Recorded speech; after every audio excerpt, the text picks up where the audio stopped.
Hey guys, Amy here with Sublimation and More and Hellbound Company, and in this quick video tutorial I'm just going to show you how to use this wood hack to be able to press something that is larger than your heat press platen. So my heat press platen is 16 by 20. I have this Endura press from Sign Warehouse, and I am trying to press, I'm going to press one of my new 500 piece puzzles.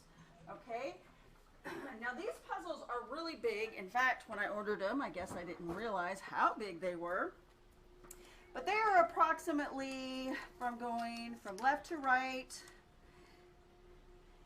it's approximately almost 21 3/4 long, wide, and then tall it is approximately 15 inches.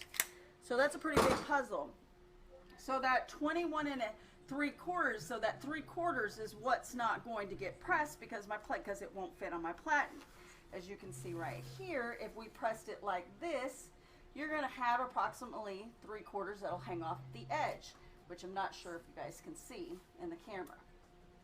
So this is where I'm going to use my little wood hack. So I have this 24 by 24. It's just a plain piece of MDF.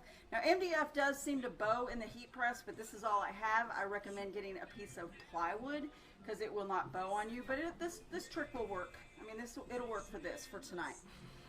All right. So the first thing you want to do is you want to carefully take your puzzle out of the package. The puzzles will have a cardboard background backing. As you can see right here, I recommend just leaving that on when you press it. Gently remove the seal of the plastic, and so that the puzzle doesn't stick to this sticky seal, what I like to do is fold that sticky seal inwards to make it stick to the inside of the plastic. That way, when you're pulling the puzzle out and putting the puzzle back in, the sticky won't stick to the puzzle, making it hard for you to get it in and out. Trust me, I learned that the hard way. Alright, so it's just slid out just like that. Set your plastic off to the side.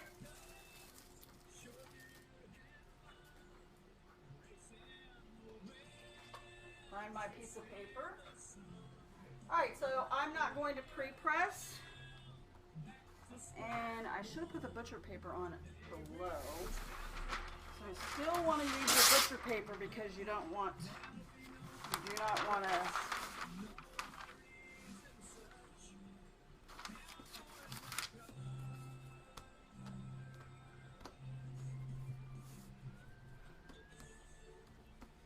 Alright. Okay, so what we're going to do is, I have the new Epson F570 24-inch printer, and so I was able to print one sheet. I don't know if I'd want a piece on these, to be honest with you. I don't know how it would turn out, and I'm not a good piecer, so I'm not going to try that. If somebody out there wants to take that challenge, you're more than welcome to. I trimmed around the edges so I know exactly where to line this up. And it should have a little bit of bleed going all the way around. Okay. Next, what I'm going to do is I'm going to tape just the transfer to the bottom butcher paper. And this is so the transfer doesn't move as you're moving things around. You don't want it to shift on you like it just did on me.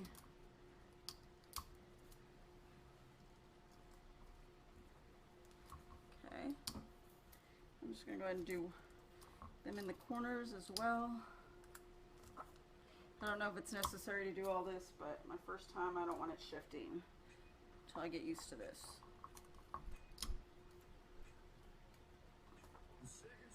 Alright, next what I recommend is, if you don't want to overcook one side more than the other, so what I do is I just pretty much draw myself a guideline.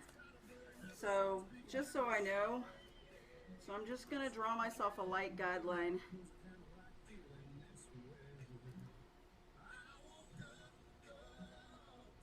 And I'm not even sure if this is necessary.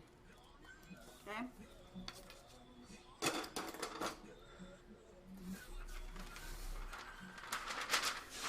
Get your top butcher paper. Now the settings for this is 356 for 120 seconds. Okay. So I gotta let it, I was set at 350, I need to let it warm up a little bit. So as you can see, we're all set to go. It shouldn't move. Now what we're going to do is we're gonna press one side at a time. I'm gonna go ahead and press the right side, and then I'm gonna line it up where I'm pressing the majority of the left side. And as you can see, what the board is gonna do is gonna provide stability so the puzzle's not hanging off.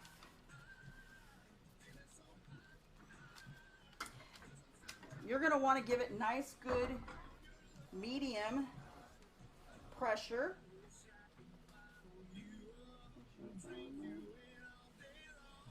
Trying to see what my line is. Okay. So we're going to want to give it really good pressure because half of the board is hanging off. All right. And then now we're going to go ahead and press for the 120 seconds at 156 degrees.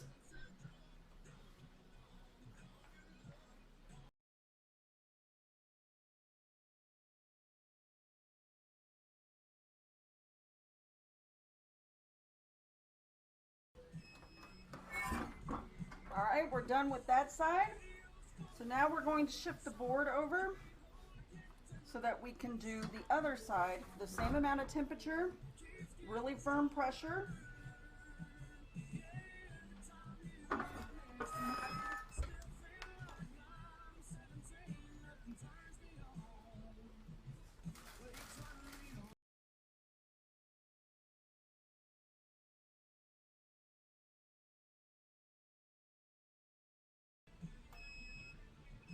All right. We are all done, and hopefully y'all can see this.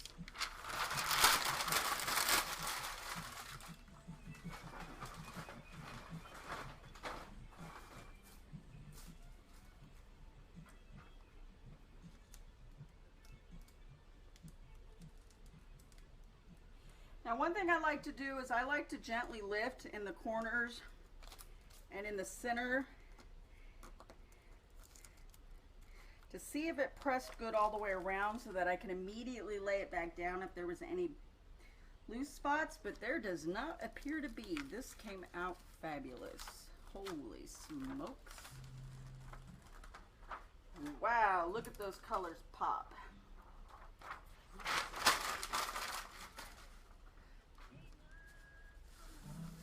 Hopefully you guys can see how beautiful that came out. It's nice and hot.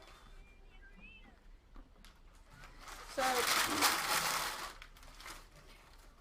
you could obviously lay something heavy on this because as you can see the heat kind of makes it bend a little. So what I would do is just lay a couple heavy books or something really heavy over the top of it, like with butcher paper on it.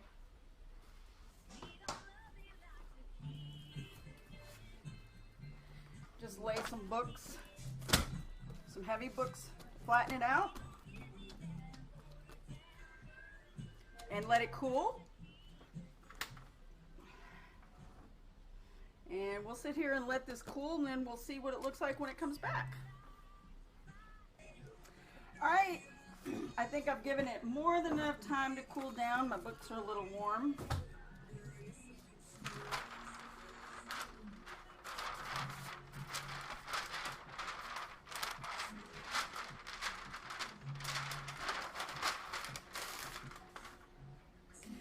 And there you go. There is a fabulous puzzle. I honestly love this. I think I'm going to frame this one and go ahead and hang it here at the shop to show how well the 500-piece puzzles press.